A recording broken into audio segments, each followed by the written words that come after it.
Hello, all you Mayhem Makers. I'm Mindy with Quilting Mayhem, and welcome back to another Kona block of the month. This time we are working on the February block. All right, so grab your charm pack, grab your background, and get ready to go.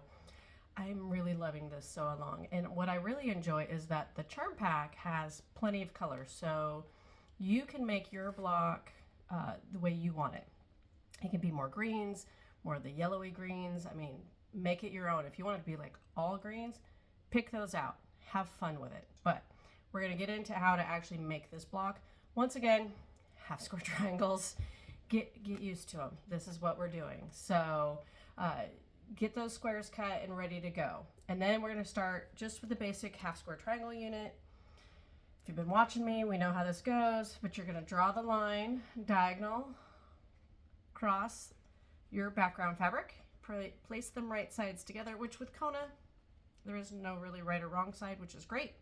And you're going to sew 1/4 inch either side of that line. All right. So it'll look like that. All right. You'll then cut them apart. So you have triangles. You will press them open, or if you're pressing directionally, press to the color, press to the dark side. Quilter's choice. All right. Don't come at me. It's all personal preference, but I press mine open. It's so flat and they come together and I don't have to worry about making sure my seams all align. But those of you that press directionally, great for you. It works for you. Keep doing it. Just press to that dark side. Everything should still line up nice and happy. So what you'll do is press them open and trim them to that 3.5 inches. All right. Make sure you trim or it's not gonna come out in the end. You'll have a wonky block. Okay. So go make a whole bunch of half square triangles. And then the next unit we're going to do is going to look like that. Isn't that cute? You're gonna make 4 of these, and I'm gonna flip the camera around and show you how you're going to make these. And they are really a basic 4-patch. You really don't get much easier than this. This is why I love this sew along, right? Because it's just 1, 2, 3, 4 squares. You're gonna sew 2 and 2 together and then sew these together. But I'm gonna flip that camera, show you how that actually works. So one moment. All right, so basic 4-patch unit is just taking 4 squares and sewing them together. All right, so for this, you want to make sure that whatever you pick, you're making those triangles point to the middle. All right, this is the key piece, and you're going to make 4 sets of these. What will happen is you will then sew these together. All right, so then they will start. And so if you're a beginner, I highly recommend you lay out after each step to make sure that these face that way. Otherwise, you're going to end up with funky looking units like this, which could be cute, but not for this block. All right. So sew it on, press it. Once again, if you're pressing directionally, I would press towards this block, towards the color, so that you're not seeing any of the fabric that you would press underneath this white. All right. So then what you would do, line these 2 together, match up your seam where it matches, and pin, and then you're going to sew it. All right. Once you press that, it'll look like this. Nice and pretty. So 4 of those units.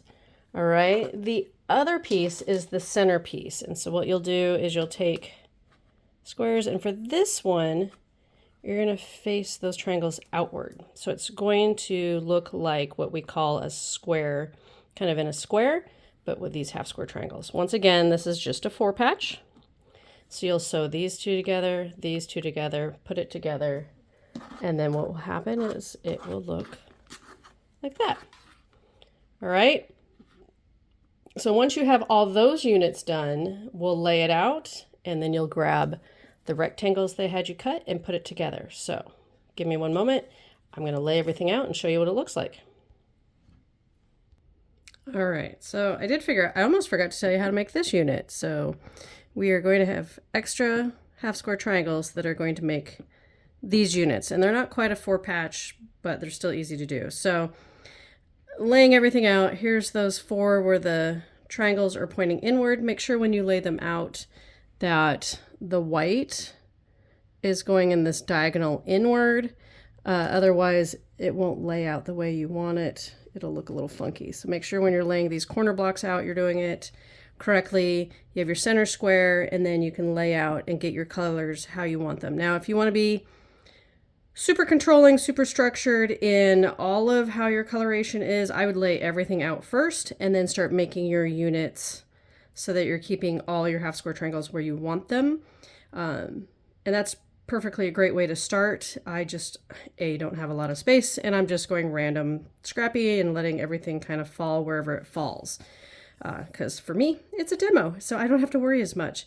Potentially, if it was, a quilt I was giving away, I may have laid it all out first. So that is an option. But, so all we're going to do for these units is we're going to put these right sides together, matching up those corners. We're going to do that 1/4 inch seam, and then sew it onto this rectangle. So let me show you what that looks like. All right, so here's what that unit looks like. So we sewed those two together, and then that to that. So it's kind of like a flying geese type unit under those rectangles. Then we lay them all out. And now we have just a really large 9 patch block. So 9 squares total. We're going to sew in rows across and then rows together. Remember, every time you have a seam meet, when you go to sew something together, you're going to pin that. You don't want that to shift. You want everything to line up correctly. If you're a beginner, I would recommend also pinning the beginning and the end so that your blocks will line up and not be wonky, because if they start to shift, that's how you get those waves. So you want to make sure that the beginning and the end also line up when you go to sew. All right, so make sure these corners all match up. All right, so I'm going to take it to the machine. We'll show you how it goes. All right, so we have rows, and now we're going to start putting those together. So keeping in mind, we're going to pin at each one of these seams where they match. Nice thing about the center, there's no middle seam in that rectangle. Huh. Except we're going to realize, see, everybody makes mistakes. It does match. Ha! I had the row upside down. This is why we lay things out, so we can catch our mistakes. Hopefully somebody was yelling at my video going, no, stop, it doesn't look right. So I just knew somebody was going to catch this. So there you go. We just match all these up. So that 1/4 inch seam, press it and put the other row on, press it, and we're done. And yes, I do press as I go. It's easier to match everything up, and it just makes it easier for that final press in the end. So I'm going to match up my corners, go sew it and press it, and be right back. All right, everybody, there we have it. Isn't that gorgeous? I think it's good for February because winter gets, kind of gray and dreary, so we need bright and fun. So I did definitely go a little more yellows. Sunshine, but loving that block.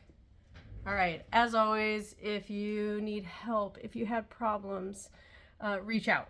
Message, you can email info@Quilting Mayhem, you can call at the store, message us, Facebook, Instagram, YouTube, we're everywhere.